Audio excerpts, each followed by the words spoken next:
Good morning student. जैसे हमने पिछले वीडियो के पार्ट में प्रायद्वीपीय नदियाँ पढ़ी थी, नर्मदा और तापी नदी के बारे में हम पढ़ चुके हैं। उसके बाद है हमारी गोदावरी नदी। इसके बारे में क्या कहता है देखो। गोदावरी सबसे बड़ी प्रायद्वीपीय नदी है। यह महाराष्ट्र के नासिक जिले में पश्चिमी घाट की ढालों से निकलती है। इसकी लंबाई कितनी बताई गई हमें? 1500 किलोमीटर बताई गई है। और यह कहाँ गिरती है? बंगाल की खाड़ी के अंदर गिरते हैं। यानी कि अब बात करेंगे हम पूर्व की ओर गिरने वाली नदियों के बारे में बात करेंगे। प्रायद्वीपीय नदियों में इसका अपवाद तंत्र सबसे बड़ा है। इसकी दक्षिणी द्रोणी महाराष्ट्र नदी द्रोणी का 50% भाग मध्य प्रदेश, उड़ीसा तथा आंध्र प्रदेश में स्थित है। गोदावरी में अनेक सहायक नदियाँ मिलती हैं, जैसे पूर्णा, वर्धा, परिहंता, मांजरा, वेनगंगा तथा पेनगंगा। इनमें से अंतिम 3 सहायक नदियाँ बहुत बड़ी हैं। बड़े आकार और विस्तार के कारण इसे दक्षिण गंगा के नाम से भी जाना जाता है। यानी कि अगर गोदावरी नदी के जल प्रवाह क्षेत्र की बात करें तो कितना आपका 3,13,812 किलोमीटर स्क्वायर है आपका। उसके बाद प्रायद्वीपीय भाती सबसे लंबी नदी है, जहाँ इसकी लंबाई आपको कहीं पर 1465 या कहीं पर आपको इसको 1500 किलोमीटर भी देखने को मिलेगी। इसका उद्गम स्थान कहाँ है? त्रयंबक, नासिक की पहाड़ियों से निकलती है ये आपका महाराष्ट्र के अंदर। उसके बाद क्या कहता है, इसका 49% हिस्सा महाराष्ट्र के अंदर, 20% हिस्सा MP और छत्तीसगढ़ के अंदर, और शेष हिस्सा इसका आंध्र प्रदेश के अंदर बहता है। उसके बाद बात करते हैं हम आपकी गोदावरी नदी के बारे में बात करते हैं। गोदावरी हमने पढ़ा। उसके बाद हमारी आपकी महानदी।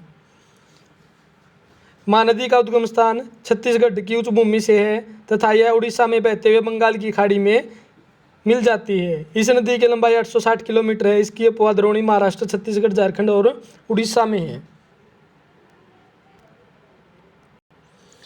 ये देखो आपको जो ये नदी दिखाई गई है, ये आपकी गोदावरी है, ये आपकी महानदी है, कावेरी है, ये सब आपकी कृष्णा नदी भी है आपकी। ये देखो, ये सब आपकी बंगाल की खाड़ी या पूर्व की ओर गिरने वाली नदियां हैं, जो मुख्यतः आपका डेल्टा का निर्माण करती हैं। इनके बारे में हम बात करेंगे। जैसे हमने आपका महानदी के बारे में पढ़ा। उसके बाद देखो, अगर और हम या महानदी के बारे में देखें, जो इसकी लंबाई कहीं पर आपको 858 किलोमीटर या 860 किलोमीटर देखने को मिलेगी। इसका जल अपवाह क्षेत्र कितना है? इसका जल अपवाह क्षेत्र 1,41,589 किलोमीटर स्क्वायर है। अगर इसका उद्गम स्थान देखें, छत्तीसगढ़ के रायपुर जिले में सिंहवा से निकलकर ईस्ट और साउथ ईस्ट की तरफ बहती है। कटक के निकट ये बड़ा डेल्टा बनाती है। कटक कहाँ का? उड़ीसा के अंदर है। और इसका 53% हिस्सा MP और छत्तीसगढ़ के अंदर बहता है, और 47% हिस्सा उड़ीसा के अंदर बहता है। इसके ऊपर जो आपकी परियोजनाएं बांध है, हीराकुंड, टिक्करपारा और नराज, इसी महानदी के ऊपर आपके ये स्थित हैं। उसके बाद क्या कहता है देखो, अब हम बात करते हैं आपकी कृष्णा द्रोणी की। कृष्णा नदी महाराष्ट्र के पश्चिमी घाट में महाबलेश्वर के निकट स्रोत से निकलकर कृष्णा लगभग 1400 किलोमीटर में बहकर बंगाल की खाड़ी में गिरती है। तुंगभद्रा, कोयना, घाटप्रभा, मुसी तथा भीमा इसकी कुछ सहायक नदियां हैं। इसकी द्रोणी महाराष्ट्र, कर्नाटक, आंध्र प्रदेश में फैली हुई है। अगर हम इसकी बात करें, यह महाबलेश्वर के निकट से निकलकर साउथ ईस्ट दिशा के अंदर बहती है। इसकी लंबाई कितनी बताई गई है आपको? 1400 किलोमीटर, और इसका अपवाह क्षेत्र 2,59,000 वर्ग किलोमीटर स्क्वायर है। अगर हम आपकी बात करें, जहाँ कृष्णा नदी आपकी निकल रही है महाबलेश्वर से, देखो महाराष्ट्र के अंदर से निकलती है। महाराष्ट्र के अंदर इसका 27% हिस्सा बहता है। उसके बाद ये आपकी कर्नाटक के अंदर चली जाती है, और यहाँ महाराष्ट्र के अंदर यहाँ ऐसे किसको ऊपर से आकर आपकी उत्तर दिशा से एक नदी आकर मिलती है। कौन? इसकी भीमा नदी। और आगे कर्नाटक में जाने के बाद, कर्नाटक में जाने के बाद इसे एक नदी निकलती है, यहाँ पर मिलती है। वो कौन सी? आपकी तुंगभद्रा। ये 2 धाराएँ हैं आपकी, एक भद्रा के नाम से जानी जाती है, एक तुंग के नाम से जानी जाती है। तुंगभद्रा नदी आगे जाकर इस पर आपका एक तुंगभद्रा बांध भी बना हुआ है, और कर्नाटक के अंदर इसका 44% हिस्सा बहता है। किसका, कृष्णा नदी का। उसके बाद ये आपकी आंध्र प्रदेश में चली जाती है। आंध्र प्रदेश राज्य में आपकी कृष्णा नदी के ऊपर कौन सा बांध बना, आपका नागार्जुन सागर बांध बना है। और आंध्र प्रदेश में इसका हिस्सा 29% इस नदी का हिस्सा बहता है। और आंध्र प्रदेश में ऊपर से नॉर्थ से दिशा में आकर एक नदी मिलती है जिसका नाम क्या है, सहायक नदी का नाम मुस्सी नदी है। उसके बाद आंध्र प्रदेश से आगे सीधा बंगाली खाड़ी में गिर जाती है। और आंध्र प्रदेश में एक नदी और आकर इससे मिलती है जिसका नाम क्या है, पेल्लारू नदी है। उसके बाद देखो, जहाँ पर हमने महाराष्ट्र में बात करी थी कृष्णा नदी की, और इसी में आकर आपकी नीचे दक्षिण से एक नदी आकर मिलती है जिसे कोयना नदी या कोयली नदी भी कहा गया है। तुंगभद्रा की सहायक नदी कौन सी है, हगरी, और इसको वेदावती के नाम से भी जाना जाता है। कृष्णा नदी की सहायक नदियों में आपकी वरना, पंचगंगा, दूधगंगा, घाटप्रभा और मालप्रभा भी इसकी अन्य सहायक नदियाँ हैं। उसके बाद देखो आपका कावेरी नदी के बारे में देखिए आप। कावेरी नदी पश्चिमी घाट के ब्रह्मगिरी श्रृंखला से निकलती है। ब्रह्मगिरी श्रृंखला कहाँ आपकी है, कर्नाटक के अंदर है, कुरुग जिले में, तथा तमिलनाडु में कुड्डूलूर के दक्षिण में बंगाल की खाड़ी में मिल जाती है। इसकी लंबाई 707 किलोमीटर है, 760 किलोमीटर है।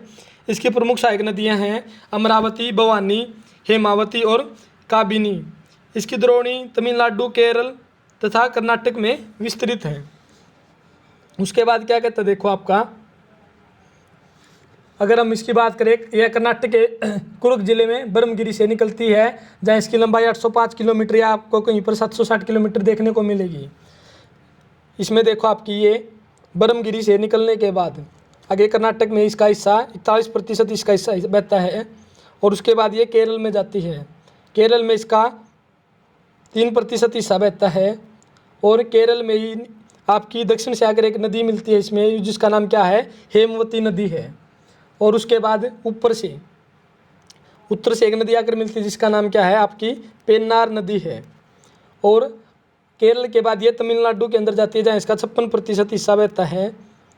उसके बाद ये सीधी बंगाल की खाड़ी में गिर जाती है। और तमिलनाडु में नीचे दक्षिण से आकर एक नदी मिलती है इसमें, जिसका नाम क्या है, लक्ष्मण तीर्थ नदी है। इसकी मुख्य बात क्या है, प्रायद्वीपीय नदियों में केवल एक 12मासी नदी कौन सी है, आपकी कावेरी है, जिसमें वर्ष भर जल रहता है। शिव समुद्रम जलप्रपात जो कावेरी नदी के ऊपर है वो भी आपका क्या है, कर्नाटक के अंदर है। प्रपात द्वारा उत्पादित विद्युत मैसूर, बेंगलोर तथा कोलार संवर्ण क्षेत्र को प्रदान की जाती है। ये आपका क्या आप जानते हैं, उसमें भी दे रखा है ये ऊपर वाले में। और भारत में दूसरा सबसे बड़ा जलप्रपात कावेरी नदी बनाती है। तिरुचिरापल्ली तमिलनाडु से 16 किलोमीटर पूर्व की ओर कावेरी का डेल्टा प्रारंभ होता है। यहाँ से यह 2 धाराओं में डिवाइड हो जाती है। नंबर 1 कौन से, उत्तर में कोलेनरू और दक्षिण में कावेरी में बट जाती है। इसके प्रवाह क्षेत्र को rice bowl of south India भी कहा जाता है। दक्षिण भारत के दान का कटोरा भी इसको कहा जाता है। उसके बाद क्या कहता है, देखो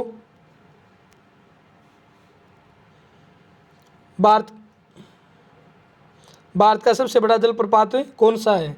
भारत का सबसे बड़ा जलप्रपात आपका जोग या गरसोप्पा है, और इसे महात्मा गांधी जलप्रपात भी कहा जाता है। ये कहाँ है, कर्नाटक राज्य में स्थित है। और कहीं पर आपको शरावती नदी लिखा मिलेगा, सरवती या सरबती नदी पर है। और इसकी हाइट कितनी है, 255 मीटर इसकी हाइट है, यानी कि इसकी ऊंचाई। उसके बाद आपको और भी इसके इन बड़ी नदियों के अतिरिक्त आपको कुछ छोटी नदियाँ जैसे वो पूर्व की ओर बहती हैं, जैसे आपकी दामोदर, ब्राह्मणी, वैतरणी तथा स्वर्णरेखा है नदी है। इनके बारे में हम बात करेंगे। देखो आगे क्या कहता है, जैसे है ब्राह्मणी और स्वर्णरेखा नदी, इनकी लंबाई कितनी है, दोनों इनकी लंबाई आपकी जो स्वर्णरेखा नदी है उसकी कितनी है, 395 किलोमीटर है। और यह छोटा नागपुर पठार पर रांची के साउथ वेस्ट से निकलती है। ब्राह्मणी नदी के अंदर यह कोयल व शंख नदियों से मिलकर बनी है। ब्राह्मणी नदी की लंबाई कितनी आपकी 705 किलोमीटर है। और जबकि स्वर्णरेखा नदी की लंबाई कितनी है, 395 किलोमीटर है। स्वर्णरेखा नदी यह मेदिनीपुर वेस्ट बंगाल से होकर बंगाल की खाड़ी में गिरती है। उसके बाद कहता आपकी वैतरणी नदी उड़ीसा के क्योंझार पठार से निकलती है। उसके बाद आपकी पेन्नार नदी कर्नाटक के कोलार जिले के नंदीदुर्ग पहाड़ी से, इसका उद्गम स्थान है कहाँ है? कर्नाटक के कोलार जिले के अंदर पहाड़ी है जिसका नाम क्या है? नंदीदुर्ग। इसका उपवास क्षेत्र आपका 55,213 किलोमीटर स्क्वायर है। कृष्णा व कावेरी नदी के मध्य इसका क्षेत्र स्थित है। पेन्नार नदी का आपको बताया भी था पीछे। उसके बाद क्या कहता है? पल्लार नदी, इसका उद्गम स्थान कर्नाटक राज्य के कोलार जिले से होता है। आंध्र प्रदेश के चिंतूर तथा तमिलनाडु के अकाट जिले से यह प्रवाहित होती हुई बंगाल की खाड़ी में गिरती है। फिर बात आती है आपकी वेगाई नदी, तमिलनाडु के मदुरई जिला के वर्सानाद पहाड़ी से निकलती है। वर्सानाद पहाड़ी से निकलती है। मदुरई रामनाथपुरम मंडप के पास यह पाक की खाड़ी में समाहित हो जाती है। और जो आपका मदुरई है तमिलनाडु के अंदर, वो वेगई नदी के तट पर ही स्थित आपका शहर है। उसके बाद आपका ताम्रपर्णी नदी तमिलनाडु के तिरुनेलवेली जनपद की प्रमुख नदी है। इसका उद्गम स्थान दक्षिणी सह्याद्री के अगस्त्यामलाई पहाड़ी की ढालों से होता है और मन्नार की खाड़ी में यह गिरती है। ये सब हमने क्या पढ़ा? आपकी बंगाल की खाड़ी में गिरने वाली नदियाँ या पूर्व की ओर बहने वाली नदियाँ के बारे में पढ़ा।